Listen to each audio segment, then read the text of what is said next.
Dios los bendiga a todos. Espero que se encuentren muy bien.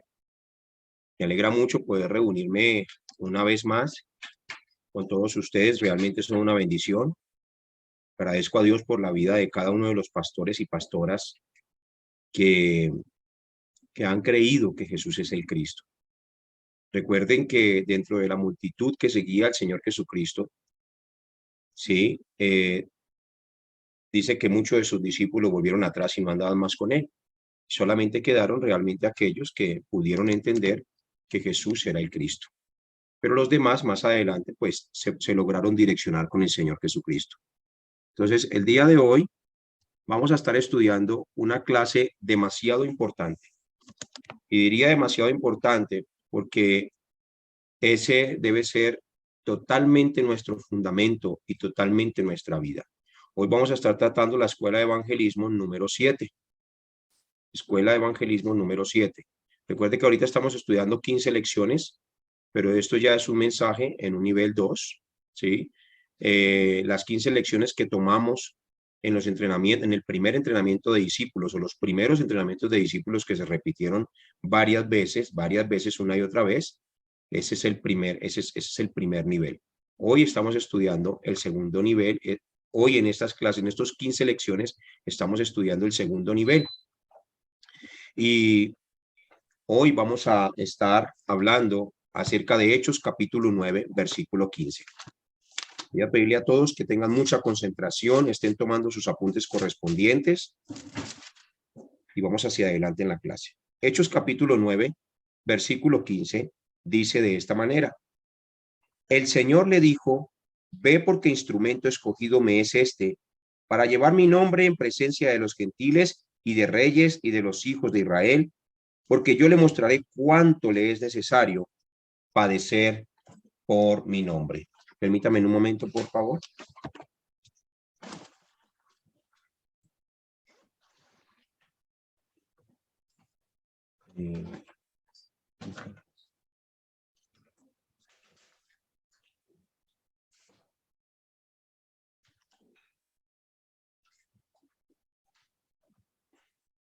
Ok. Ok, muy bien. Pena que ya entramos a los 40 y va empezando uno empieza uno a perder la visión biónica. Sí. Ya uno antes veía 20-20, ahora vemos 30-30. Bueno, entonces debo identificar las zonas donde debo ir. Eso es lo primero que vamos a tratar ahorita. Empezando desde la escritura de Hechos capítulo 9, versículo 15, donde Dios le entrega a Pablo una visión muy clara y le entrega una misión muy clara y le entrega un objetivo muy claro y muy definido. Por eso es importante que nosotros tengamos esto en nuestra vida. Por eso es importante identificar las zonas donde debo ir. Y esas zonas, presten mucha atención aquí, esas zonas son como los hospitales, las universidades, las escuelas, los colegios, las plazas, una casa también, los negocios y todo lugar donde nosotros vayamos siempre va a ser un campo de misión o un campo que Dios tiene un propósito allí con la vida de esas personas. Entonces, todos los días debemos ser esa luz que resplandece. Todos los días. Diga conmigo, todos los días debo ser esa luz que resplandece. Aquí surge una pregunta muy importante y es esta. ¿Dios tiene un plan solamente de lunes a viernes? ¿O Dios tiene un plan solamente el fin de semana? ¿O Dios tiene un plan solamente, bueno, hoy no vamos a hacer nada, hoy tranquilo, relájate? ¿Así obra el Espíritu Santo de Dios? Entonces, cuando somos guiados por el Espíritu Santo de Dios, sabemos que Dios tiene un plan perfecto todos los días, cada día. Todos los días Él tiene un plan perfecto para nuestras vidas, los 7 días a la semana. Ese debe ser mi itinerario, ese debe ser mi agenda, esa debe ser mi forma en cómo trabajo. Hasta en un día de descanso, Dios tiene un plan perfecto con alguien. Hasta en un paseo, Dios tiene un plan perfecto con alguien. En una salida a otro país, Dios tiene un plan perfecto con alguien. Todo movimiento que nosotros hacemos cuando salimos de nuestra casa, Dios siempre tiene un plan perfecto. Por eso usa diferentes formas para sacarnos de casa. A una reunión, nos sacó de casa para ir a esa reunión. Nos sacó de casa para ir a encontrarme con alguien. Nos sacó de casa inclusive para ir a una comida. Todo está dentro del plan absoluto de Dios. Todo está dirigido totalmente por Dios. Entonces, ¿dónde empieza el evangelio verdaderamente? Escuchen aquí. Empieza en mi vida. Isaías capítulo 60, versículo 1 al 3. Vamos a leer muy atentamente. Todos van a buscar allí en su escritura. Isaías capítulo 60, versículo 1 al 3. Eso es lo primero que yo debo entender. Hablamos de los hospitales, de las universidades, de las plazas, de las casas, de los negocios, de los colegios, de todos los espacios que nosotros podemos identificar. En Isaías 60, 1 al 3, vamos a ver cómo es la condición de todos estos espacios y cómo es la condición de toda la tierra a nivel mundial y cómo nosotros debemos ser. ¿Qué dice? Levántate, resplandece, porque ha venido tu luz, y la gloria de Jehová ha nacido sobre ti. Porque he aquí que tinieblas cubrirán la tierra y oscuridad las naciones, mas sobre ti amanecerá Jehová, y sobre ti será vista su gloria. Y andarán las naciones a tu luz y los reyes al resplandor de tu nacimiento. Entonces, todos los días nosotros tenemos que ser esa luz que resplandece. Si nosotros empezamos a hacer esa luz que resplandece, dice que nosotros vamos a poder ser luz e inclusive para altos rangos del gobierno. Es decir, para personas que necesitan una dirección clara, nosotros vamos a hacer esa luz. Pero ¿qué tenemos que hacer? Resplandecer cada día. ¿Por qué? Porque la tierra está llena de tinieblas. Y si no estamos concentrados solamente en lo que Cristo nos mandó a hacer, pues vamos a estar enfocados en tantas cosas, y realmente nos vamos a salir del plan que Dios tenía para nuestra vida. Isaías capítulo 61, versículo 1 al 3, también habla de la misión y del objetivo. El Espíritu de Jehová, el Señor, está sobre mí, porque me ungió Jehová, me ha enviado a predicar buenas nuevas a los abatidos, a vendar a los quebrantados de corazón, a publicar libertad a los cautivos y a los presos, apertura de la cárcel, a proclamar el año de la buena voluntad de Jehová y el día de venganza del Dios nuestro, a consolar a todos los enlutados, a ordenar que a los afligidos de Sión se les dé gloria en lugar de ceniza, óleo de gozo en lugar de luto, manto de alegría en lugar de espíritu angustiado, y serán llamados árboles de justicia, plantío de Jehová para gloria suya. Entonces, así debe ser nuestra vida espiritual con el evangelio. No podemos perder el tiempo. Y hoy vamos a ver cómo Dios nos usa con el evangelio en las diferentes áreas. Sea allí en la construcción, sea allí como abogado, sea allí como hombre de gobierno, sea allí en el Congreso, sea allí donde donde Dios te posiciona, no es para que hagas tus propias cosas, sino que es para que hagas las cosas que Él te mandó a hacer. Pero si no sabes lo que Él te mandó a hacer, pues vas a resultar haciendo una cantidad de cosas pensando que las estás haciendo para Dios, pero realmente entonces Dios te va a decir, apártate de mí, yo no te conozco, tú eres una hacedora de maldad, no hiciste mi voluntad. Te puse en esa posición, te di este rango, te di este trabajo, te di para que estudiaras esta carrera universitaria, te formé como el mejor médico, como el mejor hombre de gobierno, como el mejor edil, como el mejor alcalde, como el mejor gobernador, como el mejor todo, pero no hiciste lo que te mandé a hacer. Entonces yo debo tener muy claro para qué Dios me llamó. ¿Y dónde empieza el evangelio en mi vida? Levántate y resplandece. Tengo que empezar a levantarme y a resplandecer, no mi luz, sino la luz de Cristo. No resplandecer mi gloria, sino que la gloria de Dios tiene que ser vista sobre mí. Y la gloria de Dios quiere decir que el Espíritu Santo es el que me guía. La gloria de Dios quiere decir que la gente ve el Espíritu de Dios en mi vida y veo un espíritu superior que me guía hacia Dios, con la dirección de Dios, con el diseño de Dios, todo a través de Cristo.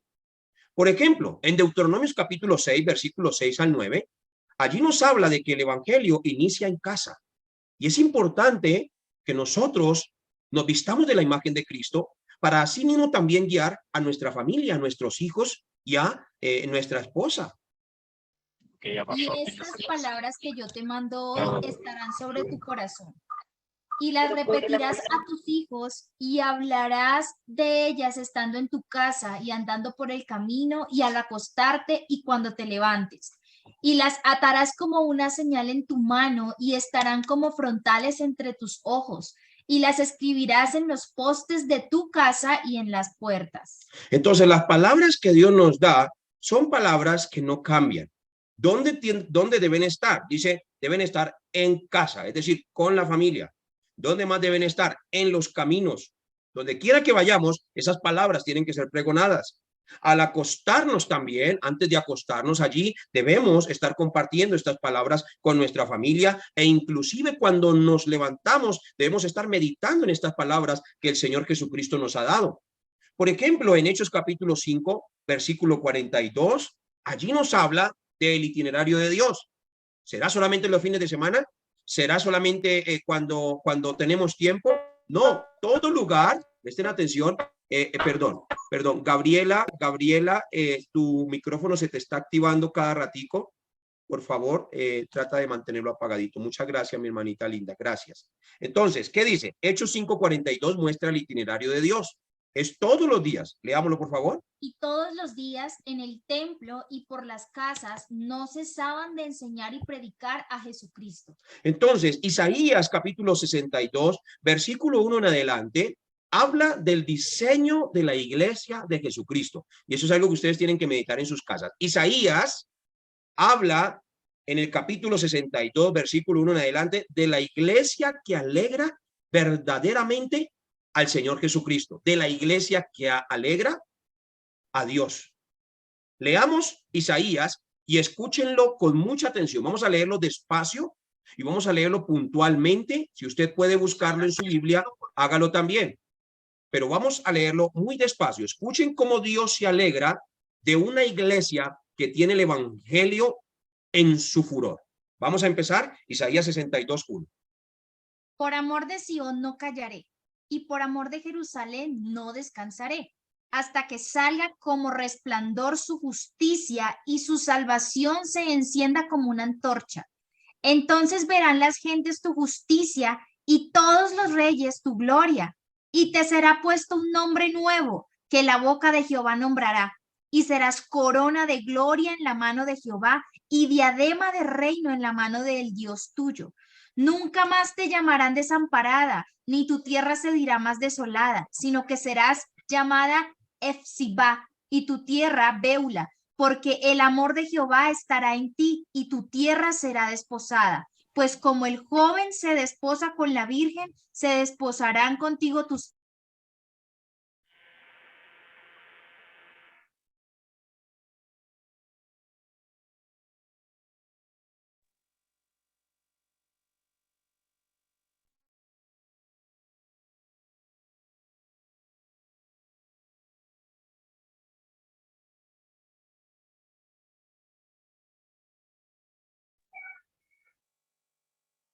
Jehová por su mano derecha. Se le está yendo se le va el audio, No pastor. escucho nada. ¿Desde dónde quedó? ¿Hasta dónde escucharon? Apenas iba comenzando y se cortó, pastor. Ok, hasta el vuelve a 5. leerlo. Hasta el 5, hasta el versículo 5. Entonces, leámoslo por favor otra vez desde el versículo 5. Estamos leyendo la iglesia que hace feliz a Dios. Pues como el joven se desposa con la virgen, se desposarán contigo tus hijos, y como el gozo del esposo con la esposa, así se gozará contigo el Dios tuyo. Sobre tus muros, oh Jerusalén, he puesto guardas. Todo el día y toda la noche no callarán jamás. Los que os acordáis de Jehová, no reposéis, ni le deis tregua, hasta que restablezca a Jerusalén y la ponga por alabanza en la tierra. Juró Jehová por su mano derecha y por su poderoso brazo, que jamás daré tu trigo por comida a tus enemigos, ni beberán los extraños el vino que es fruto de tu trabajo, sino que los que lo cosechan lo comerán y alabarán a Jehová, y los que lo vendimian lo beberán en los atrios de mi santuario. Pasad, pasad por las puertas, barred el camino al pueblo, allanad, allanad la calzada, quitad las piedras, alzad pendón en los pueblos. He aquí que Jehová hizo oír hasta lo último de la tierra. Decid a la hija de Sión, he aquí viene tu Salvador. He aquí su recompensa con él y delante de él su obra. Y les llamarán pueblo santo, redimidos de Jehová, y a ti te llamarán ciudad deseada y no desamparada. Entonces, este capítulo muestra la fuerza de la evangelización mundial. Este capítulo muestra que los guardas realmente, los verdaderos discípulos, no descansan. Su descanso está en Cristo. Su descanso y su deleite están en la salvación de Cristo. Su felicidad está en salvar a las almas. Por eso dice allí que no podemos callar. Dice Cristo nuestro descanso. También habla de que debemos ser una antorcha cada día con la salvación de Cristo. Este capítulo muestra la iglesia que hace feliz a Dios. Este capítulo muestra la iglesia que hace alegrar el corazón de Dios. Ese capítulo muestra que es la iglesia que tiene la luz de Cristo de noche y de día. Es decir, no para. Nosotros tenemos que tener esta fuerza del evangelio. Mire, hay palabras que te pueden dar fuerza. Tú dices, yo tuve una conversación con alguien y realmente recibí fuerza. Vi una película y recibí fuerza. Escuché una canción y recibí fuerza. Pero ¿quién tiene la fuerza del evangelio? Esa es la fuerza que nosotros debemos tener, la fuerza del evangelio de Cristo. Si tenemos la fuerza del evangelio, no vamos a callar, no vamos a parar, no nos vamos a detener, nada nos va a hacer frente. ¿Por qué? Porque la fuerza del evangelio es que Dios va delante de nosotros como poderoso gigante.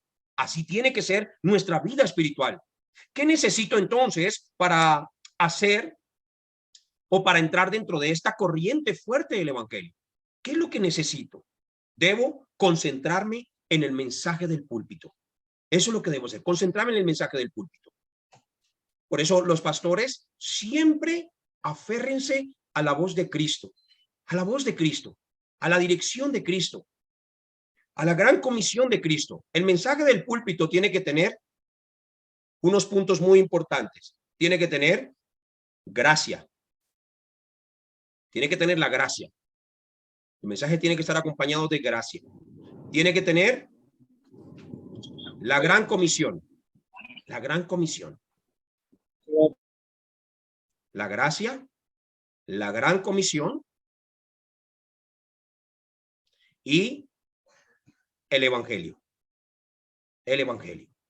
Porque podemos estar llevando a cabo una gran comisión que no es. Entonces, siempre, todo servicio tiene que tener la gracia de Dios. Tiene que tener el evangelio y la gran comisión. Siempre. ¿Por qué el evangelio? Porque en todos los servicios llega gente nueva también y necesita recibir de la gracia de Dios y necesita también entrar dentro de la corriente de Cristo, que es el evangelio. Es importante que en nuestros púlpitos siempre esté la voz del buen pastor. ¿Para qué? Para que asimismo la iglesia empiece a entrar dentro de la corriente del evangelio. Por eso, ¿qué necesito para entrar dentro de la corriente? Debo concentrarme en el mensaje del púlpito. Segundo, debo orar con el mensaje del púlpito y de la escuela del evangelismo. Es decir, usted tiene que tomar el mensaje del púlpito que Dios le da a su pastor, ¿sí? Y también tiene que orar toda la semana con el mensaje que usted ha recibido con la escuela de evangelismo. Es una combinación. Pastoreo, pero tengo el evangelio. Pastoreo, pero tengo el evangelio. No soy, si pastoreo, pero no tengo el evangelio, de nada me sirve todo lo que estoy pastoreando. Pero si pastoreo con el evangelio, entonces voy a ser esa iglesia que no callará. Voy a ser esa iglesia que está despierta de día y de noche. Esa iglesia que va a ser luz en medio de las tinieblas. Voy a ser esa iglesia que levanta una torre de guardia. Pero realmente la torre no es lo más importante, sino los guardias que están dentro de la torre, cuidando en esa torre de guardia. Por eso es importante que vayamos con la fuerza del evangelio. Si hay una iglesia allí que se concentra continuamente en llevar a cabo y levantar su estado espiritual, va a poder recibir muchas respuestas de parte del Señor Jesucristo. Por eso debo empezar por las casas y debo empezar en el templo. Allí donde debemos empezar, en las casas y en el templo. Un ejemplo de una mujer que tenía una vida muy destruida, vivía en grandes desastres. Y esta mujer un día se conoció con un amigo que asistía a la iglesia. Y esta iglesia realmente estaba concentrada en seguir a Jesucristo y en hacer lo que Jesucristo mandó hacer. Y Dios puso ese tiempo con esa mujer y con ese discípulo. Esa mujer invitó al discípulo a su casa para que pudiera llevar el evangelio.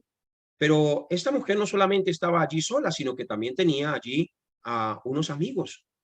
Los invitó. Esos amigos ni siquiera sabían que iba a ir un evangelista o que iba a ir un discípulo de Cristo. Entonces llegó allí y el discípulo empezó a predicar solo el evangelio, el camino de salvación. Empezó a darle los primeros fundamentos, empezó a entregarles la misión verdadera.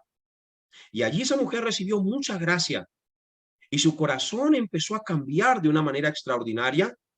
Y todos los que estaban allí, pues todos no creyeron, solamente como 2 o 3 siguieron allí el grupo continuamente. Cada día se reunían y ella pedía que por favor fueran a su casa. A ver, yo voy a pedir a todas las personas que estén concentradas aquí que no estén hablando con nadie más, porque de nada sirve uno estar dando mensajes si las personas no están concentradas. Entonces, presten mucha atención. Entonces esta mujer pidió al discípulo, por favor, ¿puedes seguir viniendo a mi casa?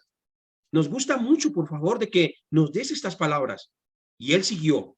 Él dio la vida por esa mujer y por esas 2 personitas que habían quedado allí. Esa mujer fue a la universidad, escuchen aquí, y entonces, como su estado espiritual empezó a cambiar, se encontró a otra mujer allá en la universidad. Pero esta mujer de la universidad, que se encontró en la universidad, es una de las universidades más costosas y más prestigiosas de Corea, es decir, donde está prácticamente toda la élite. Y allí le estuvo transmitiendo las mismas palabras del discípulo, las palabras sencillas que el discípulo le transmitió. Y entonces la otra muchacha dijo, ay, a mí también me gustaría, por favor, que fueran a mi casa. ¿Es posible de que él vaya a mi casa y podamos recibir esa bendición? Y la mujer iba feliz. ¿Por qué? Porque se estaba dando cuenta que estaba hallando muchas respuestas en las casas.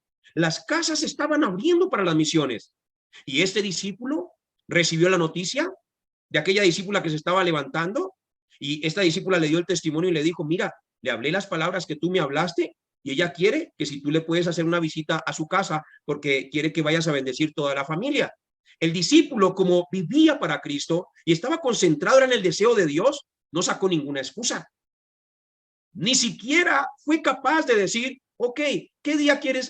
Yo ni siquiera fue capaz de decir, yo voy a ir en este día, pero a esta hora. No, tampoco. Solamente escuchó el día que ella quería que fuera y escuchó la hora que ella quería que fuera y organizó sus tiempos y se dio cuenta que era respuesta de parte de Dios y se fue para allá. Allá, entonces, recibió muchas respuestas. Ya era la segunda casa misión que se levantaba, solamente transmitiendo el evangelio. Y en esa segunda casa misión, en la que empezó a predicarle a la universitaria de la élite, de la universidad más prestigiosa, esa universitaria empezó a recibir mucha gracia, mucha gracia. Su esposo no quería reunirse, pero se reunió su familia. Y entonces allí, todos los de su familia recibieron mucha gracia y empezó ella a levantarse espiritualmente, a entrar dentro de la misión también del Señor Jesucristo, a tal punto que empezó a preguntarle al discípulo, le empezó a preguntar al pastor, pastor, ¿por qué será que mi esposo no quiere convertirse, no quiere recibir lo que usted nos está trayendo? El pastor solamente le dijo, vamos a orar con fuerza. Y vamos a orar cada día por su esposo, cada día por su esposo. Pasado algunas semanas que se seguían reuniendo ya en las 2 casas, él iba a una casa, iba a otra casa, porque ya tenía 2 casas donde se reunían las personas que todavía no iban a la iglesia. Y también se reunía en la iglesia con los que ya se congregaban. Entonces allí se gozaba, disfrutaba de alimentar las ovejas en la iglesia, disfrutaba de preparar los discípulos que iban a llevar el mensaje al campo, y él también disfrutaba yendo al campo a llevar esa palabra a esas casas que Dios le estaba abriendo. Él tenía muchas cosas que hacer, él tenía muchos compromisos, pero para él más importante era el deseo de Dios y la salvación de las almas. Entonces empezó a organizar las prioridades y dijo, no, yo tengo que hacer lo que Dios me mandó a hacer. Y dentro de todo lo que Dios me mandó a hacer, lo más importante es que Cristo murió por nosotros y Cristo murió por los perdidos. Y si estoy haciendo esto y esto y esto y esto y esto, pero no estoy haciendo lo que Cristo me mandó a hacer, quiere decir que no estoy haciendo nada. Así que él puso sus prioridades. Lo primero para él y más importante era el deseo de Dios. Así que se aferró al pacto, se aferró a que Cristo murió, que Cristo es la solución para la vida de las personas, y se fue allí continuamente a esas dos casas. Y en la segunda casa que se abrió, la casa misión, sucedió algo extraordinario.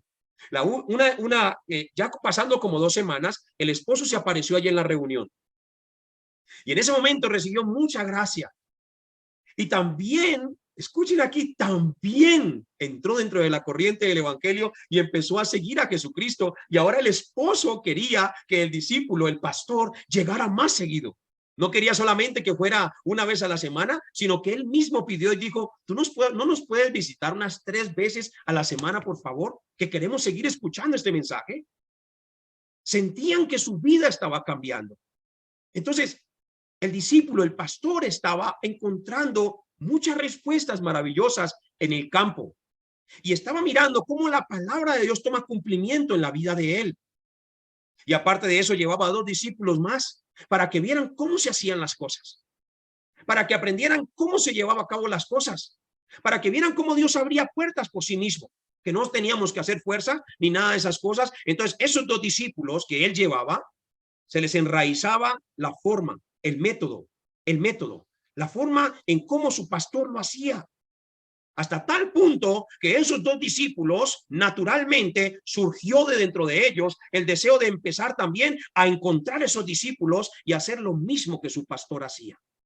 Así se iba multiplicando en la iglesia hispana de Corea los discípulos del Señor Jesucristo.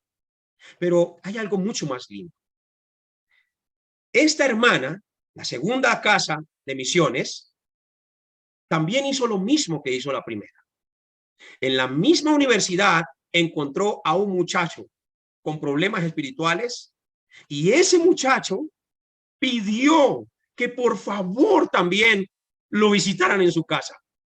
Entonces, cada vez que el pastor discípulo descubría que se abría una puerta, se daba cuenta que Dios mismo es el que hace el evangelio. Se daba cuenta que él no tenía que hacer absolutamente nada. Lo único que tenía que tener preparado era el objetivo, era la dirección clara y era la misión de lo que tenía que llevar a cabo. El resto, Dios era el que hacía todo. Así tiene que ser mi evangelio. Así tiene que ser lo que nosotros hacemos. Por eso es importante que veamos de la manera que Dios abre las puertas. Entonces, ahí se abrieron 3 puertas, 3 casas misiones. Y esto es un testimonio nada más de 3 casas misiones que se abrieron. Y estas 3 casas se abrieron en menos de 2 meses. En menos de 2 meses. Ponte a pensar cuántas casas misiones puedes abrir en un año. Si te pones juicioso a ir de casa en casa, y la misma casa a la que vayas te va abriendo otra casa, y te va abriendo otra casa, y te va abriendo otra casa, y te va abriendo otra casa. Y todas esas personas, después de que están preparadas, empiezan a ir a la iglesia, solos, y empiezan a congregarse. Entonces, cada barrio debe tener una casa misión. Anoten allí, cada barrio tiene que tener una casa misión. Deben descubrir esa casa misión en cada barrio, y esa casa misión no es para que se haga una iglesia como ay, bueno, me dieron una casa misión, pues ahora voy a montar una iglesia aquí y voy a hacer como se hace en el servicio de la iglesia. No hay que perder el enfoque. La casa misión es un lugar de transición para llevar las almas nuevas a la iglesia. Ese es el propósito de la casa misión. Es un lugar de transición para llevar las almas nuevas a la iglesia. Porque no podemos utilizar las casas misiones para llevar la gente de la iglesia para que se congregue allá también. Eso es incorrecto. Para eso tienen la iglesia allá. Para eso tienen la iglesia. Entonces, ¿qué tengo que hacer con la casa misión? Tengo que mirar el objetivo concreto. Enseñar a Jesucristo a aquellas personas que aún no han llegado. Y cada barrio tiene que tener una casa misión. Y si es un barrio muy grande y tiene hasta 3 casas misiones, no importa. Vamos a decir que se abrió una casa misión y de pronto la gente que quiere recibir no quiere venir a esa casa misión, pues ve allá a ese lugar, ve a ese lugar. Y va a llegar un momento en que todos se unen, los que se están salvando y van a ir después a la iglesia. Espero que me esté haciendo entender a través de esta enseñanza. Entonces, en esa casa, en esas casas también van a encontrar lo más importante. Anoten allí, los remanentes. Los remanentes. Los remanentes. Toda casa misión siempre va a tener la próxima generación. La próxima generación es más importante que nosotros mismos. Esto es muy importante, la próxima generación. Miren, yo les voy a decir algo. Yo era una persona, como pastor, que a los que menos les dedicaba tiempo eran los niños. En los que menos me enfocaba eran los niños. ¿Sí? Y como era una persona que no tenía el evangelio concretamente y que iba en muchas direcciones, pues carecía mucho de economía, ¿cierto? Entonces, pareciera que eran más importantes los que diezmaban y los que ofrendaban. Aunque no lo viera de esa manera, pero inconscientemente era así. Y me enfocaba tanto en estas personas que de pronto daban dinero en la iglesia y me enfocaba tanto en ellos, pero porque en mi corazón había una preocupación de que ojalá nunca me falte nada. ¿Por qué? Porque no estaba direccionado con el evangelio. Y entonces un día, escuchando al pastor Ryu Wansu, él dijo, yo cuando inicié el ministerio y era copastor, los mayores peleaban mucho, decía él. Decía, los más mayores andan en divisiones, andan en chismes, y Dios me mandó a que levante a los remanentes.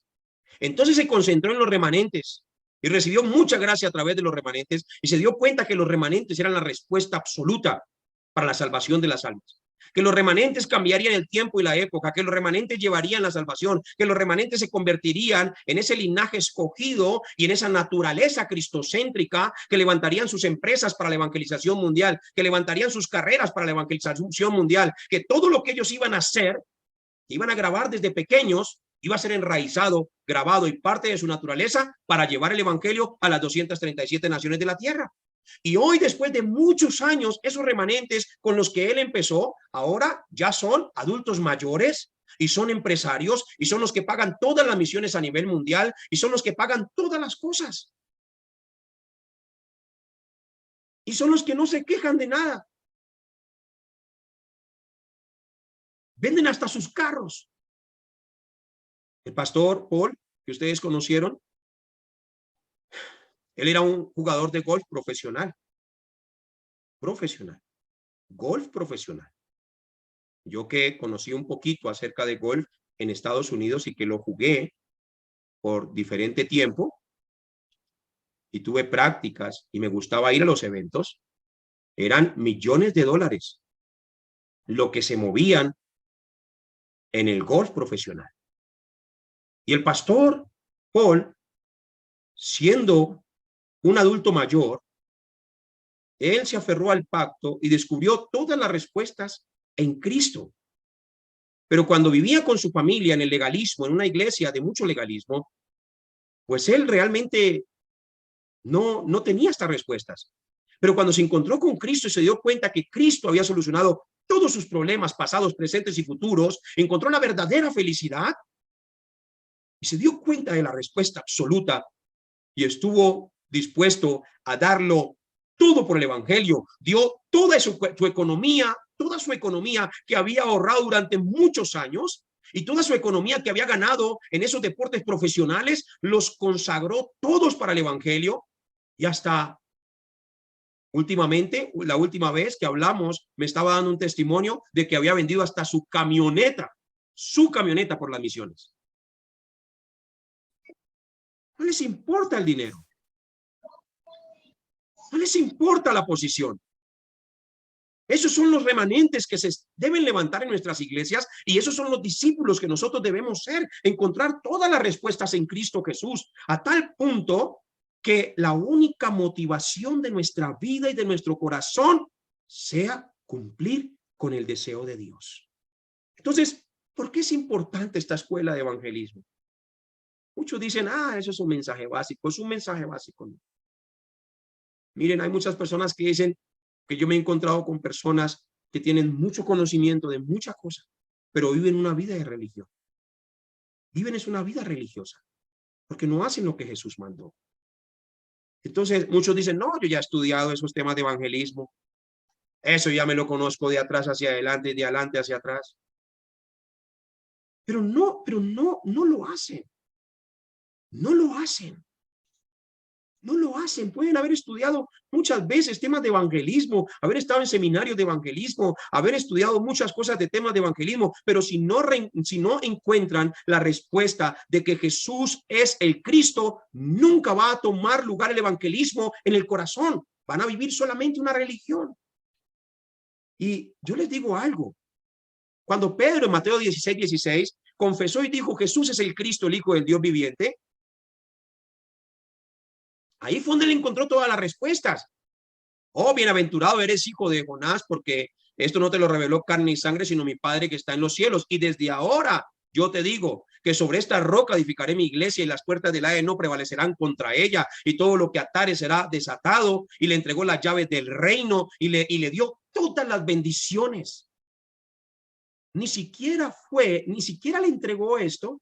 Escúcheme aquí, por favor. Ni siquiera le entregó esto porque Pedro tuviera mucho conocimiento. Ni siquiera le entregó esto porque Pedro tuviera dinero. Ni siquiera le entregó esto porque Pedro tuviera algún tipo de fama o porque Pedro fuera un hombre agresivo que estaba dispuesto a pelearse contra todos. No, todas estas bendiciones se las entregó porque confesó y entendió que Jesús es el Cristo. Ni siquiera fue por lo que haya estudiado o por los títulos universitarios o por la teología así que haya estudiado durante muchos años. No fue por eso. Fue porque descubrió que Jesús es el Cristo. Ahí fue. Entonces, ¿por qué es importante esta escuela de evangelismo? Porque te mantiene en la corriente de Cristo. ¿Y hasta cuándo tenemos que tener esta escuela de evangelismo? Todos los días. Todos los días. ¿Hasta cuándo? Hasta que Cristo nos lleve. Porque es muy fácil desviarse. Es muy fácil. Si uno se desconecta de la fuente, de la corriente del evangelio, pues uno se va a estar metiendo en tantos estudios y va a estar tratando de llenarse de más conocimiento y más conocimiento y más conocimiento, lo cual no está mal, estudiar. Pero el conocimiento sin el deseo de Dios y sin la corriente del evangelio se convierte en una vida de religión. Solo religión. Solo religión. Y cada vez que yo escuche que Jesús salía a las calles, que Jesús daba la vida por las almas, que los discípulos daban la vida por las almas, y yo me vea que yo no lo estoy haciendo, entonces ahí voy a decir, wow, ¿por qué yo no hago lo que Jesús hacía? ¿Por qué yo no hago lo que los discípulos hacían? ¿Por qué yo no me concentro realmente en el deseo de Dios? Entonces, el agua estancada se corrompe, simplemente así. El agua estancada se corrompe. Y un agua estancada puede estar llena de mucha agua, pero aún así no tener vida. Y hoy, a nivel mundial, el mayor porcentaje de la iglesia es así como esta agua. Están llenas de muchas cosas y mucha gente y muchas personas. Pero en sí mismos, muchos no conocen que Jesús es el Cristo. Y por eso no encuentran sus respuestas en Jesús, sino que encuentran sus respuestas es en métodos humanos para cada semana tratar de liberarlos de lo mismo, para cada semana tratar de otra vez volverlos a levantar, otra vez volverlos a avivar, otra vez volverlos a inyectarles fuego para ver si se encienden. Esas no son las respuestas de Cristo. Los discípulos que tenían un encuentro con Cristo hasta el final, hasta la muerte, perseveraban en la doctrina de los apóstoles. en el partimiento del pan. Y como dice Hechos capítulo 4, versículo 41 en adelante, hasta vendían las posesiones y las traían. ¿Para qué? Para que se repartiese a todos y seguían predicando el evangelio. Tenían todas las respuestas por causa del evangelio. Entonces, ¿qué es un testigo de Cristo? Un testigo de Cristo tiene que tener un fundamento muy claro. Tiene que tener Hechos capítulo 1, versículo 1. Tiene que tenerlo. Tiene que tener Hechos capítulo 1, versículo 3 y tiene que tener Hechos capítulo 1, versículo 8. Y vamos a leer los 3 versículos para saber de qué estamos hablando. Aquí está escribiendo en el libro de los Hechos uno que fue testigo de la vida de Cristo. Lucas, leámoslo por favor. Hechos 1:1. En el primer tratado, oh Teófilo, hablé acerca de todas las cosas que Jesús comenzó a hacer y a enseñar. Lo único que hablaba Lucas era lo que Jesús hacía y lo que Jesús enseñaba. Eso es un testigo. Un testigo de Cristo es aquel que encuentra todas las respuestas para su vida y para la vida de los demás solamente a través de Jesucristo. Dese cuenta que aquí Lucas no se puso a decir, no, pues es que yo hice esto. No, no se puso a hablar de él. Lo primero que le escribió a Teófilo, que si usted mira la historia y mira el libro de Marcos también, allí habla, y mira el libro de Lucas, dice excelentísimo Teófilo. Es decir, de que Teófilo era un hombre, como decir un alcalde de aquella época. Era un hombre de gobierno. Era un hombre muy importante entre la sociedad. Y ahí le está escribiendo. ¿Y qué es lo primero que le escribe? Leámoslo otra vez con fuerza, por favor. En el primer tratado, oh Teófilo, hablé acerca de todas las cosas que Jesús comenzó a hacer y a enseñar. ¿Y cuál fue el primer tratado? El libro de San Lucas, el Evangelio de Lucas. Ese fue el primer tratado que le envió allí a Teófilo. Y le estaba diciendo, lo que yo escribí en el Evangelio fue lo que Jesús dijo y lo que Jesús hizo. Y eso es lo que yo voy a enseñar. Ahora, un discípulo y un testigo de Cristo debe tener también Hechos capítulo 1, versículo 3. A quienes también después de haber padecido se presentó vivo con muchas pruebas indubitables, apareciéndoseles durante 40 días y hablándoles acerca del reino de Dios. Un discípulo de Cristo realmente entiende lo que significa el reino de Dios. Su estándar no es terrenal, su estándar es reino de Dios. Por eso es importante que usted hoy lea estos capítulos. Mateo capítulo 5, 6, 7 y 8. Allí habla solo reino. Léalo 5 veces en su casa. 5 veces en su casa. Desde Mateo capítulo 5 hasta el capítulo 9. Allí va a entender lo que es un verdadero discípulo que piensa en el reino de Dios, camina en el reino de Dios, se mueve en el reino de Dios estando aquí en la tierra. Allí esos capítulos son los que hablan más fuerte acerca del reino. Entonces, un discípulo de Jesucristo tiene claro el mensaje, un discípulo de Jesucristo tiene claro quién es y cuál es el gobierno que lo respalda y para qué reino se mueve y a qué reino pertenece, cómo se mueve todo dentro del reino de Dios. Eso tiene que tenerle claro un discípulo de Cristo para que pueda ir al campo y ser efectivo. Y un discípulo de Cristo tiene que tener Hechos 1:8. Si no tiene Hechos 1:8, nunca va a poder hacer la evangelización mundial. Jamás lo podrá hacer. Pero recibiréis poder cuando haya venido sobre vosotros el Espíritu Santo, y me seréis testigos en Jerusalén, en toda Judea, en Samaria y hasta lo último de la tierra. Solamente a través de la guía del Espíritu Santo podemos ser testigos del Señor Jesucristo. Solamente vestidos con el poder del Espíritu Santo y con la guía del Espíritu Santo y con el direccionamiento del Espíritu Santo podemos hacer la evangelización mundial. No se puede de otra manera. En la enseñanza anterior, para los que quieran escuchar cómo nosotros hablamos del Espíritu Santo de Dios, pueden escuchar la enseñanza anterior. Ahí está el link y se van a dar cuenta todo lo que hace la vida, el Espíritu Santo de Dios en nuestra vida. Cómo nos guía a la evangelización, cómo nos guía a todo, a escoger ministros dentro de la iglesia, cómo nos guía a entrar dentro de la corriente del evangelio, cómo nos guía a través de señales y milagros en el poder del evangelio. ¿Estamos aquí todos? Entonces, es muy importante. Escuchen la prédica pasada, por favor. Entonces, un testigo de Cristo debe tener Hechos 1:1, Hechos 1:3 y Hechos 1:8. Así tiene que estar vestido. Si tiene estas 3 cosas, está vestido de la imagen de Cristo. y a través de la oración y la concentración se convierte en un testigo que tiene la misión clara. La misión clara. Testigo debe tener la misión clara.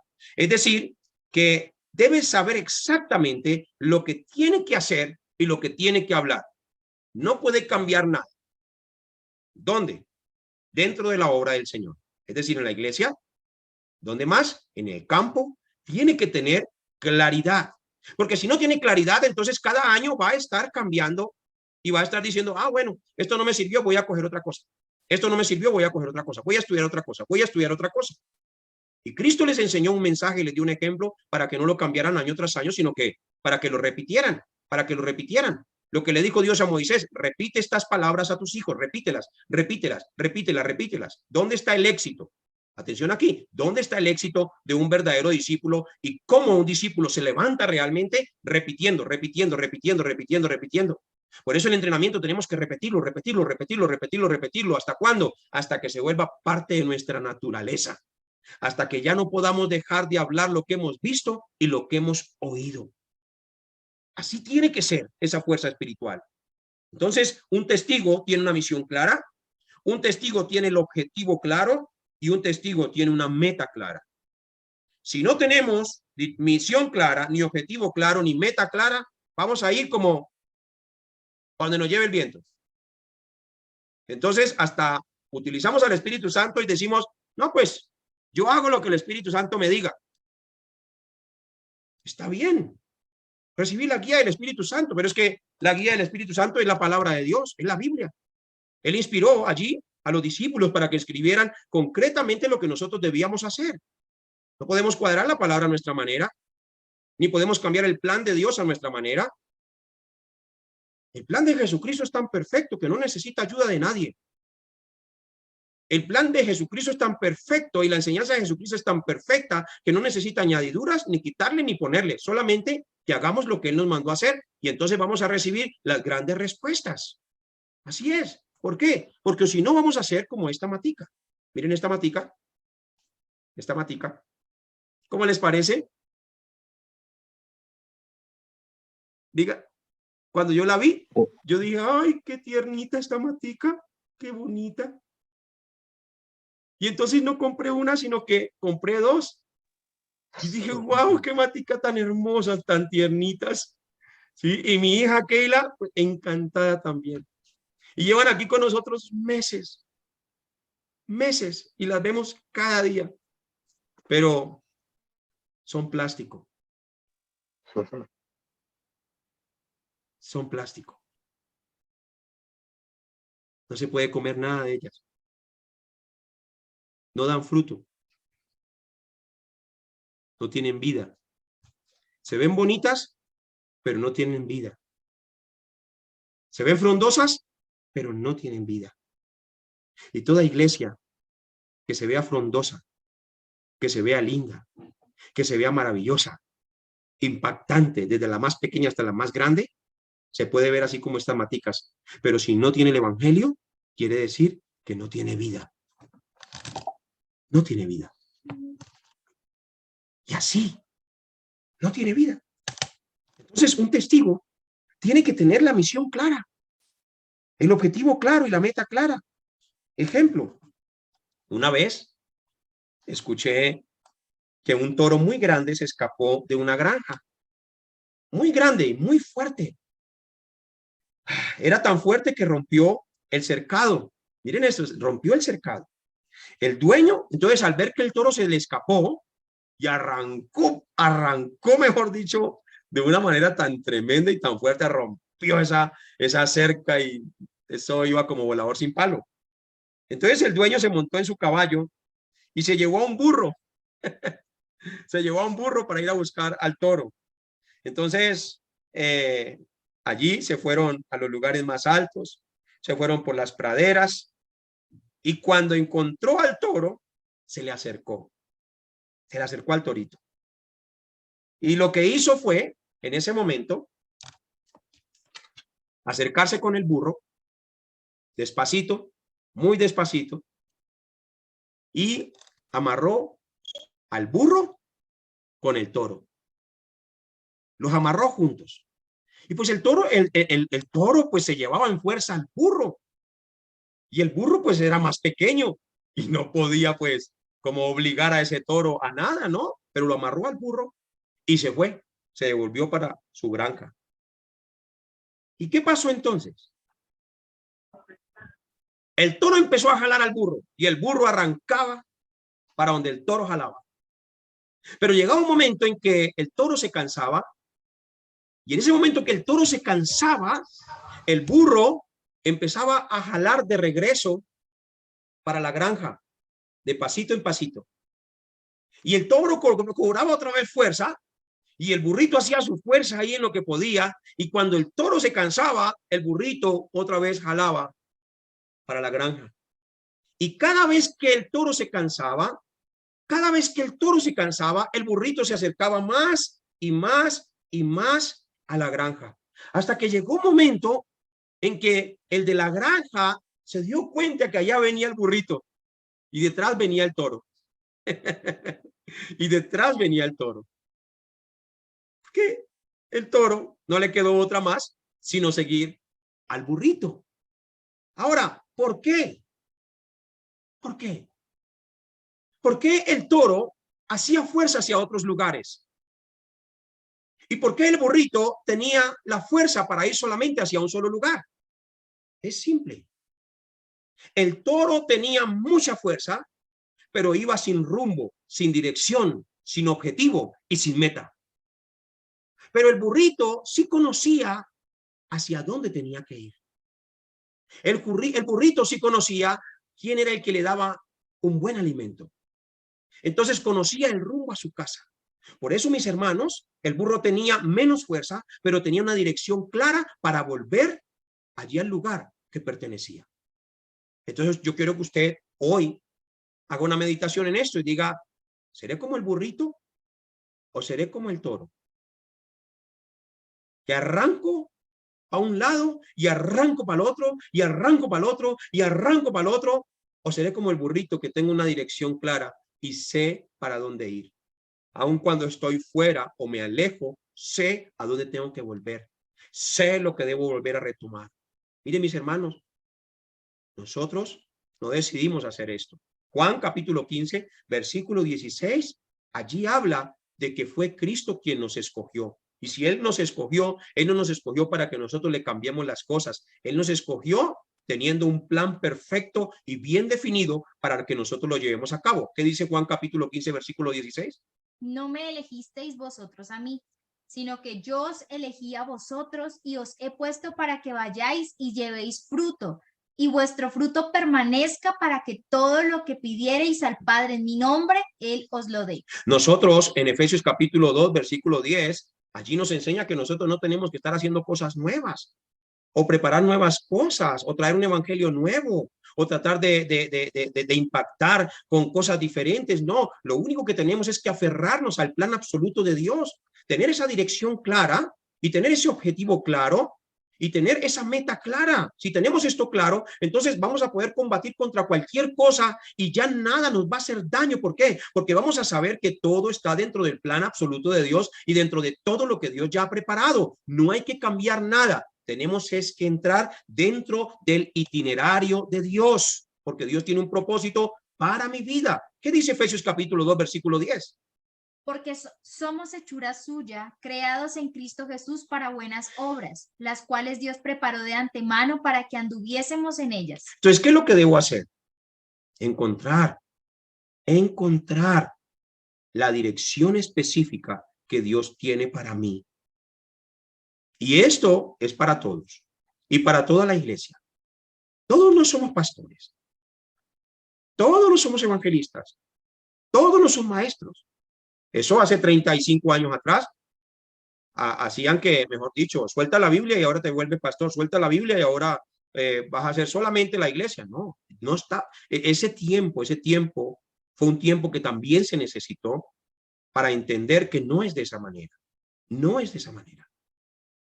Entonces, debo encontrar la dirección específica que Dios tiene para mi vida en cualquier posición. Pero, ¿y a qué me refiero posición? Por ejemplo, empresarios dentro de la iglesia, abogados dentro de la iglesia, Ayúdeme, por favor. ¿Qué más? ¿Qué más dentro de la iglesia? Albañiles dentro de la iglesia. ¿Sí? Maestros. Médicos dentro de la iglesia. El ejército. La policía. Gente de gobierno. Debo encontrar la dirección específica de lo que Dios tiene para mí en esa posición. Pero hay algo. Presten mucha atención porque esto es lo que se ha perdido. Esto es lo que se ha perdido. Y como esto se ha perdido, por eso peleamos contra el gobierno, peleamos contra los políticos, peleamos contra este, peleamos contra aquel, peleamos contra el otro. ¡Ay, se va a levantar una ley! Reunámonos todos y hagamos protestas en contra de esa ley. ¿Y por qué se hace eso? Simplemente hablando, porque hay personas que están en el gobierno que son cristianos, pero no tienen el evangelio. Entonces pelean contra las leyes en vez de llevar el evangelio concretamente a las personas que ejecutan esas leyes para que su pensamiento cambie y entren dentro de la misión y que ya no las hagan más. Cuando fui a Venezuela, allí predicaba a los pastores de Valencia. A 1,200 pastores se les dio entrenamiento allá a las asociaciones del sur de Carabobo. Y entonces hubo un momento en que el Espíritu Santo me direccionó a hablar sobre Maduro. Y entonces decía yo, ¿cuántas personas no piensan mal de Maduro? Y que Maduro esto, y que Maduro un comunista, y que Maduro lo otro, y que Maduro esto. Y les hice la pregunta, ¿cuántos de los pastores que están aquí se ha tomado el tiempo de ir a predicarle a Maduro el evangelio? Y la segunda pregunta, ¿pero cuántos de los pastores que están aquí conocen concretamente qué es el evangelio para que vaya y se lo predique? ¿Por qué? Porque si no tengo el evangelio, entonces empiezo a congraciarme con gente que no tiene el evangelio y empiezo a orar por las cosas que ni siquiera van en la misma dirección con Cristo, solamente por congraciarme. Y eso no es lo que Dios quiere. Dios quiere es que la posición que Él nos da, encontremos la misión allí dentro de esa posición. ¿Y cuál es esa misión? ¿Y cuál es el objetivo de esa misión? Mateo 24:14. Vamos a leerlo, por favor. Tenemos que tener esto muy claro en nuestro corazón.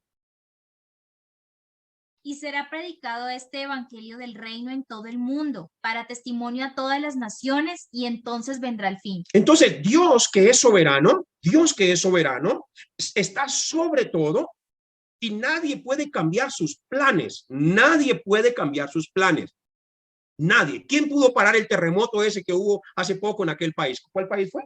En Turquía. ¿Quién lo pudo parar? Nadie. Nadie. Nadie. Cuando un huracán entra a una ciudad, es porque Dios permite que ese huracán entre. Cuando algo pasa en el planeta Tierra, es porque todo está bajo la soberanía de Dios. Ahora, para que podamos entender más clara la soberanía de Dios, es que Él ya tiene un plan desde el principio hasta el fin. Y mi plan tiene que estar direccionado con el plan de Dios. Mi plan no es cambiar el plan de Dios. Porque a veces pensamos que la fe es para cambiar el plan de Dios. No, la fe no es para cambiar el plan de Dios. La fe es para creer que lo que está escrito se cumpla. Es la certeza de que lo que Dios dijo se va a cumplir. En mi vida, en la vida de los demás, en el planeta Tierra y hasta lo último, hasta el fin. Entonces Dios tiene un plan establecido desde el principio hasta el fin, porque Él es un Dios soberano. Y por eso el Señor dice, prediquen este evangelio en todas las naciones de la tierra y entonces vendrá el fin. Quiere decir de que Dios lleva todo hacia el fin. Pero mientras que ese fin llega, yo debo tener la dirección y el objetivo claro de lo que Dios me llamó a hacer mientras que ese fin llega. No debo estar haciendo otras cosas. Es decir, predicando otros evangelios o tratando de direccionar a la gente de otra manera que no sea la manera que Cristo enseñó. O sea, algo que usted tiene que tener claro es de que Dios ya conoce su vida desde el principio hasta el fin. ¿Sabe cuándo se va a morir? ¿De qué se va a morir? ¿Cómo se va a morir? ¿Cómo va a terminar todo con usted? Él ya sabe, ya lo salvó. Ya lo salvó. Ni siquiera tiene que estar preocupándose, ¿será que me voy para el infierno? ¿Será que me voy para el cielo? No, tienes que concentrarse en lo que Dios lo mandó a hacer. Ahí es donde tiene que estar su concentración completa. Su concentración completa. En entrar dentro de su horario. Dios tiene un itinerario. Dios tiene un itinerario. Entonces, por eso, debo tener la dirección y el objetivo claro de lo que Dios me llamó a hacer. Por ejemplo, solamente levantan la manito. ¿Cuántos tienen una agenda durante todo el año? Levanten la manito. Yo ya tengo una agenda para todo el año. Muy bien, muy bien. Ahora, eso se llama itinerario. Dios tiene un itinerario desde el principio hasta el fin. Y nosotros no podemos cambiar eso. No lo podemos cambiar. ¿Qué podemos hacer? Entrar dentro de su itinerario, en la posición que nos ha dado, y cumplir con la evangelización allí donde Él nos mandó. Este ejemplo es muy básico, pero es muy, muy sabio. Cuando yo he montado ya muchas veces en avión, toda mi vida siempre he estado conectado con temas de aviones, viajando de un lado para el otro. Y cuando yo me monto a un avión, sea para ir cerca o sea para ir lejos, yo nunca me he visto, escuchen aquí, nunca me he visto parándome de mi silla, yendo a donde está la cabina del piloto a preguntarle, venga, ¿usted si va en la dirección que yo pagué en el tiquete? Jamás se me ha ocurrido preguntarle al que va manejando el avión si va en la dirección en la cual yo pagué para que fuéramos. Es más, jamás se me ha ocurrido levantarme y preguntarle al piloto, venga, pero no es por allí, por ese lado, usted no nos estará metiendo incorrectamente en una dirección incorrecta. No, jamás. ¿Por qué? Porque desde el momento que yo me siento en ese avión y el piloto toma vuelo, yo ni siquiera pienso en eso. Ni siquiera pienso, ¿será que voy en la dirección correcta? ¿Será que puede pasar esto, puede pasar aquello? ¿Será que está yendo, no se habrá desviado? No, yo ni siquiera pienso en eso. Entonces, así tenemos que ver la soberanía de Dios. Tenemos que tomar el evangelio y la corriente del evangelio de tal manera que podamos disfrutar cada día sin pensar en lo que nos pueda pasar, sin pensar en lo que pueda venir, quién se nos pueda levantar, quién pueda acusarnos falsamente, como a José. ¿Cuántas cosas no le pasaron? Pero como él iba entre la soberanía de Dios, pues él disfrutaba todo su camino, porque él sabía lo que iba a pasar. Ahí está, ese debe ser el evangelismo que nosotros debemos tener cada día. Si entiendo esto, nunca nada me volverá a afectar. Si entiendo esto, nunca nada me volverá a afectar. Ir en la soberanía. Se te dañó el carro. Da gracias a Dios. Preocúpate cuando Cristo ya no esté en tu vida. Y dígale que está al lado suyo. Eso no va a pasar. Porque Él dijo, estaré con vosotros todos los días hasta el fin del mundo. Ni por eso te tienes que preocupar. Tienes que concentrarte en descubrir en este tiempo cuál es la dirección que Cristo te va a llevar. Pero lo que tienes que tener es pacto. Es decir, solo Cristo, solo reino y solo la guía del Espíritu Santo. Tienes que tener esto muy grabado y enraizado. Saber para dónde vas, cuál es la meta, cuál es el objetivo. La visión es muy importante. Todos debemos ver las cosas con los ojos espirituales. Esto es muy importante. Todo lo debemos ver a través de los ojos espirituales. ¿Y cuáles son esos ojos espirituales? Que todo lo que nosotros hagamos, todo donde nosotros vayamos, todo lo que estemos pasando, los problemas que se nos estén levantando, las personas que nos estén calumniando, el que quiera dividirnos, todo debemos verlo con los ojos del evangelio. Con los ojos del evangelio. Porque hasta una división Dios la puede permitir también. Como lo permitió con Moisés en Números capítulo 16. Hasta que la familia se le levante a uno, Dios lo puede permitir también. Como lo permitió allí con Números capítulo 12, también con María, Aarón, que se le levantaron a Moisés. Hasta una prostituta puede estar dentro del plan de Dios, así como fue Rahab la ramera, que le creyó a Dios y salvó a los espías. Todo está dentro del plan absoluto de Dios. José tenía una visión muy clara. Aquí empiezo ya a terminar el mensaje. José tenía una visión muy clara. La visión de José, la visión de José era la semilla. La semilla. Pero la visión de José también era el gobierno. El gobierno. Él sabía que las estrellas, la luna, el sol, se arrodillarían. Esto se llama la evangelización mundial. La evangelización mundial. Hasta lo último de la tierra. Por donde sale el sol, por donde sale la luna, a donde ellos llegan, allí tú llevarás la salvación. Eso es lo que representa. Si tengo una conclusión de lo que Dios hará con mi vida, ya no importa lo que pueda pasar. Eso pasó con José. Lo vendieron, lo aborrecieron, lo esclavizaron, lo metieron preso, lo acusaron de violador, pero nada de eso importaba porque él tenía una visión muy clara y tenía un objetivo muy claro. ¿Y cuál era ese objetivo? Salvar al pueblo de Dios. Ese era el objetivo. Entonces José, allí, tuvo un cargo administrativo muy grande, pero ese cargo administrativo no lo usó para cosas diferentes a las que no fueran salvar al pueblo. Por eso José tenía una fuerza espiritual y era cumbre espiritual de la manera que ni aun los brujos ni los hechiceros podían hacer lo que José hacía. Así tenemos que vernos nosotros en el gobierno y así tenemos que vernos allá en la empresa y así tenemos que vernos en el trabajo con un espíritu superior. Porque una persona que tiene el evangelio claro siempre lo van a ver más arriba de todos, como un espíritu superior. Como vieron a Daniel también, como vieron a Sadrach, Mesach y Abednego. Ellos tenían el evangelio tan claro que a través de sus vidas, para vida o para muerte, ellos salvaron al pueblo y salvaron las naciones. No se necesitó de muchos discípulos, solamente uno, José, fue y salvó al pueblo de Dios. Moisés, con Aarón, 2 discípulos, fueron y salvaron al pueblo de Dios y lo sacaron de la tierra de Egipto. Con un discípulo que se levanta en la iglesia, para vida o para muerte, se pueden allá salir con el pastor y salvar a todo el barrio, a toda la ciudad. Si Moisés y Aarón salvaron a 1,5 millones de personas,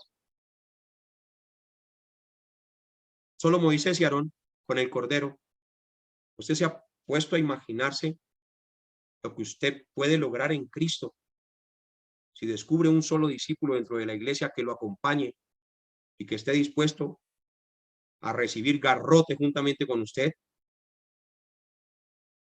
y a ir a las calles y a ir a las casas y a ir donde sea con ese discípulo. Cada día, cada día, cada día, cada día en los templos, en las casas, en las calles, en las plazas, en las universidades, en el hospital, y que se convierta en una máquina de evangelismo y de salvación.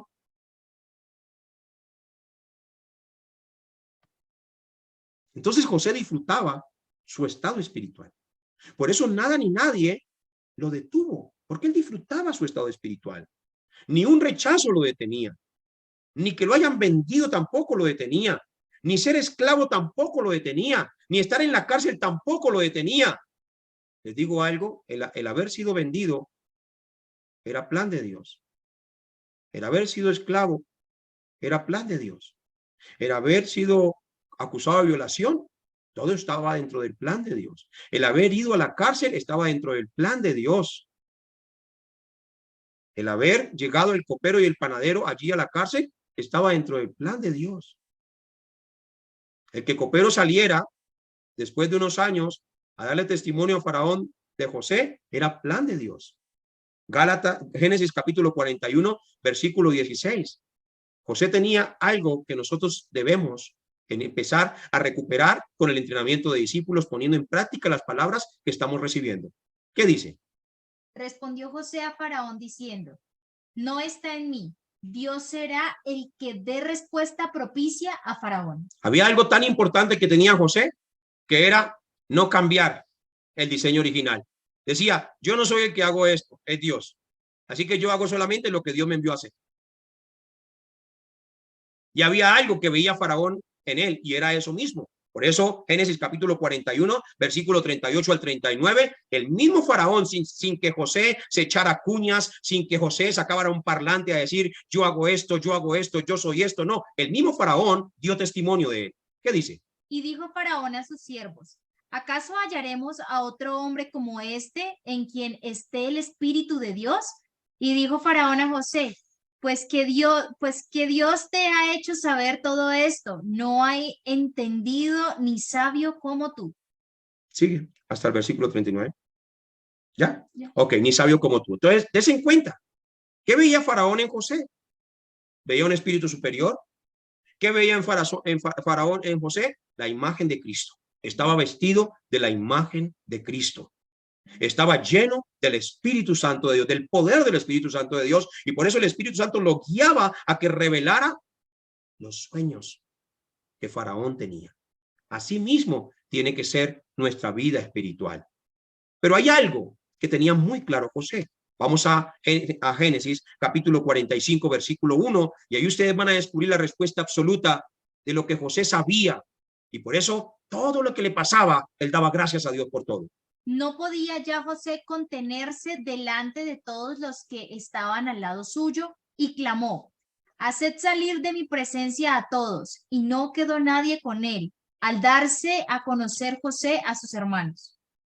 Entonces se dio a llorar a gritos y oyeron los egipcios y oyó también la casa de Faraón. Y dijo José a sus hermanos, yo soy José, ¿vive aún mi padre? Y sus hermanos no pudieron responderle porque estaban turbados delante de él. Entonces dijo José a sus hermanos, acercaos ahora a mí. Y ellos se acercaron y él dijo, yo soy José vuestro hermano, el que vendisteis para Egipto. Ahora pues no os entristezcáis, ni os pese de haberme vendido acá, porque para preservación de vida me envió Dios delante de vosotros. Amén. Entonces, dice José, cuando uno va en el itinerario de Dios y uno tiene claridad de lo que Dios lo mandó a hacer, un insulto es una bendición, un rechazo es una bendición, una cárcel se convierte en una bendición, una falsa acusación. Escúchenme, los que han sido falsamente acusados y que han levantado calumnias contra ustedes, sea que sea verdad o sea que sea mentiras, no importa, eso es una bendición. Y hay algo que aprendí de José, que entre más se sentía lejos del plan de Dios y lejos de su padre y de su familia, estaba más cerca de que todo se cumpliera. Así que ya no le eche mente a lo que pueda haber pasado, a lo que puedan decir de usted, a lo que puedan calumniar. Es más, cuando la cosa se pone más difícil y más tensa, es porque está viendo el cumplimiento de la palabra. Para terminar, el discípulo Pablo, allí en Hechos capítulo 9, versículo 15, se le dio una visión muy clara. Escuchen, y vamos a definirlo en estos versículos, saquen sus Biblias, porque vamos a ver cómo Dios trabaja en orden con nuestras vidas. Por eso necesitamos encontrar esa dirección. Pero lo que no puede cambiar es el objetivo. Vamos a predicar el evangelio. Si nos mandan para los hospitales siendo médicos profesionales, pues allá vamos a ir a ganarnos a los médicos para Cristo y a las enfermeras y a los enfermeros y a todos los que están en ese hospital. Si me mandan para la alcaldía y soy alcalde, pues como alcalde voy a usar esa posición para llevar el evangelio a todas las casas y a todos los territorios. Esa debe ser la posición de un alcalde. Así tiene que ser. ¿Qué dice? Hechos capítulo 9, versículo 15. El Señor le dijo, ve, porque instrumento escogido me es este para llevar mi nombre en presencia de los gentiles y de reyes y de los hijos de Israel. Porque yo le mostraré cuánto le es necesario padecer por mi nombre. Entonces, desde que Pablo recibe estas palabras, siempre supo, escuchen esto, su objetivo, su misión y su dirección. Pero Pablo, como discípulo, era muy claro en el mensaje, era muy claro como mensajero, porque Ananías puso las manos sobre él y fue lleno del Espíritu Santo. ¿Sí? Era muy claro en el mensaje, el mensajero, y era muy claro en la estrategia, en lo que debía hacer. Así tengo que ser. Entonces Pablo ya sabía que él tenía que presentarse delante de los reyes de la tierra. Delante de los reyes de la tierra. Amén. ¿Y qué dice Hechos capítulo 19, versículo 21? Ahí empieza. Todo desde ese momento empieza a ir hacia Roma, hacia Roma, hacia Roma, hacia Roma, y lo metieron preso y le dieron palo y estuvo en naufragios y estuvo todo, pero todo iba hacia Roma. ¿Qué dice? Pasadas estas cosas, Pablo se propuso en espíritu ir a Jerusalén, después de recorrer Macedonia y Acaya, diciendo, después que haya estado allí, me será necesario ver también a Roma. Y enviando a Macedonia a 2 de los que le ayudaban. Hasta ahí, hasta ahí. Entonces dice, fue a Jerusalén, fue a Acaya, pero después de haber estado ahí, dijo, me es necesario ir a Roma. Hechos capítulo 23, versículo 11. Vamos a encontrar algo muy hermoso aquí. Ya estamos culminando. Hechos 23, 11. ¿Qué dice? A la noche siguiente se le presentó el Señor y le dijo, ten ánimo, Pablo, pues como has testificado de mí en Jerusalén, así es necesario que testifiques también en Roma. Entonces, todo lo conducía hacia Roma, todo lo conducía hacia Roma, todo iba hacia Roma. ¿Y por qué hacia Roma? Porque Roma en ese entonces era la potencia mundial, también donde se podía impartir el evangelio con más fuerza hacia todas las naciones de la tierra, empezando desde el César. Entonces, todo iba hacia Roma, hacia Roma. Hechos capítulo 25, versículo 21. Ahí está la respuesta. Mas como Pablo apeló para que se le reservase para el conocimiento de Augusto, mandé que le custodiasen hasta que le enviara yo a César. Dese en cuenta, Pablo, cuando tú lees la historia de cuando Pablo está preso, Pablo no tenía nada de qué ser acusado.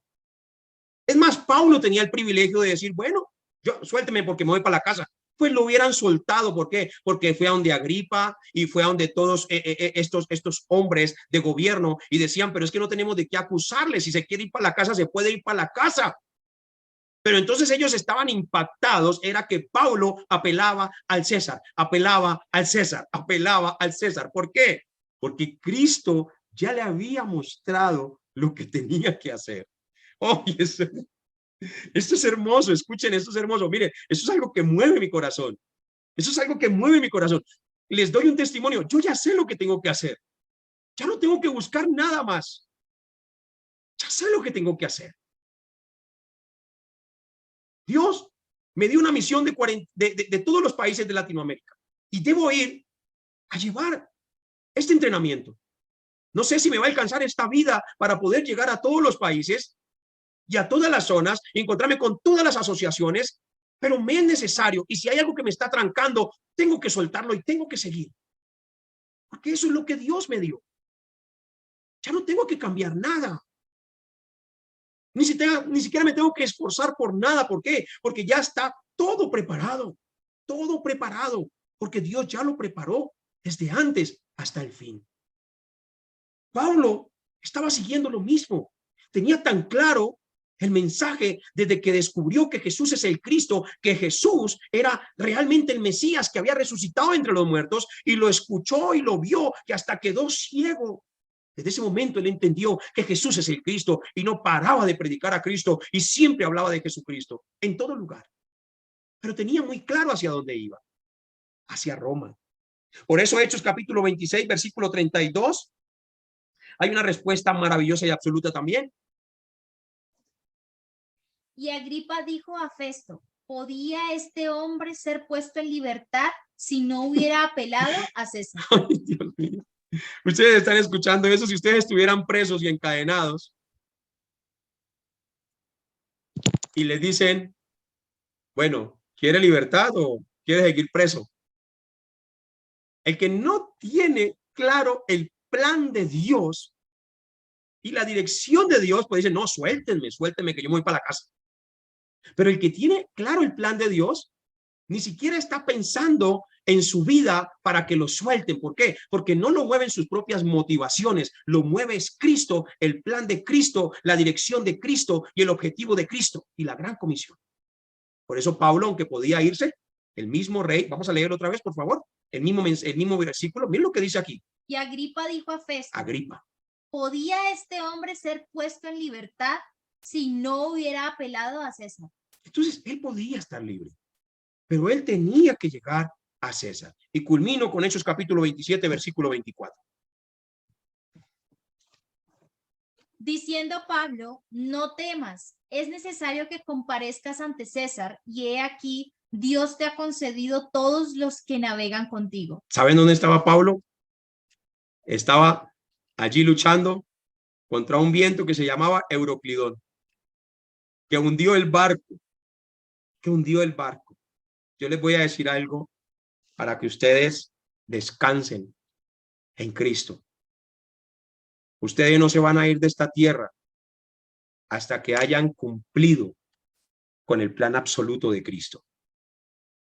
Y a Pablo, ni siquiera ese barco, ni siquiera ese viento que se levantó en el camino pudo matarlo. ¿Por qué? Porque él tenía que presentarse ante el César. Porque Cristo le dijo, irás ante los reyes. Ni siquiera la serpiente, cuando se fueron de naufragio y se encontraron a los indiecitos, a los indígenas, ¿sí? Ni siquiera la serpiente más venenosa de esa isla pudo matarlo. ¿Por qué? Porque tenía que presentarse ante el César. Esa es la seguridad que tenemos en esta tierra. Y así tenemos que ser. Por eso, vístanse con fuerza de la imagen de Cristo. Hasta tal punto que ustedes digan cada día en los templos, en las casas, no cesamos de predicar a Jesucristo. ¿Hay tiempo de descanso para la familia? Claro que hay tiempo de descanso para la familia. Claro que sí. Pero aún con la familia también predicamos a Cristo. También compartimos de Cristo. Háganlo.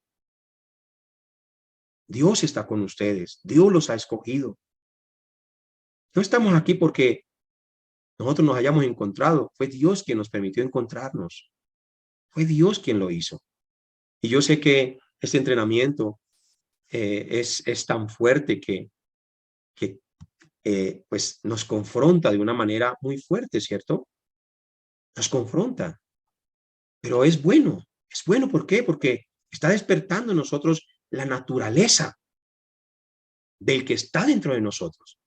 ¿Quién está dentro de nosotros? Cristo. Cristo. Vamos a hacer un foro. Les bendigo en el nombre de Cristo Jesús. Vamos a orar. Amado Padre Celestial, gracias por esta palabra que hemos recibido el día de hoy. Gracias porque nos has llenado de tu Santo Espíritu. Cada vez que recibimos estas palabras, somos llenos de tu Santo Espíritu. Gracias por este tiempo que nos das cada semana para compartir. Gracias por las respuestas que estamos recibiendo a través del Evangelio de tu Hijo Jesucristo. Gracias, Dios Todopoderoso, por la guía de tu Santo Espíritu. Porque Él es el que nos recuerda todas las cosas que Él enseñó. Él es el que nos guía a hablar todas las palabras que Cristo habló. Y tu Santo Espíritu es el que nos guía a través de la Biblia a que encontremos el plan absoluto de nuestro Señor Jesucristo, que es la salvación de la humanidad. Para eso vino Cristo. Y a eso se dedicó. Y para eso nos ha enviado. Y a eso tenemos que dedicarnos también. Muchas gracias, Padre precioso y maravilloso. Te alabamos, te exaltamos y te glorificamos. Y quebrantamos todo poder de las tinieblas, todo poder de Satanás es quebrantado en el nombre de Jesús. Todo poder que haya levantado el mundo espiritual y toda oscuridad y toda tiniebla son quebrantadas en el nombre de Jesús de Nazaret. Y oro, Padre Santo, para que todos podamos encontrar todas las respuestas en tu Hijo Jesucristo y que podamos, Señor, allí recibir esa guía de tu Santo Espíritu y poder tener el objetivo claro, la dirección clara, la meta clara para lo que nos has escogido. Muchas gracias, Padre. Te alabamos y te glorificamos en el nombre de Jesús el Cristo que está vivo y todos decimos amén y amén.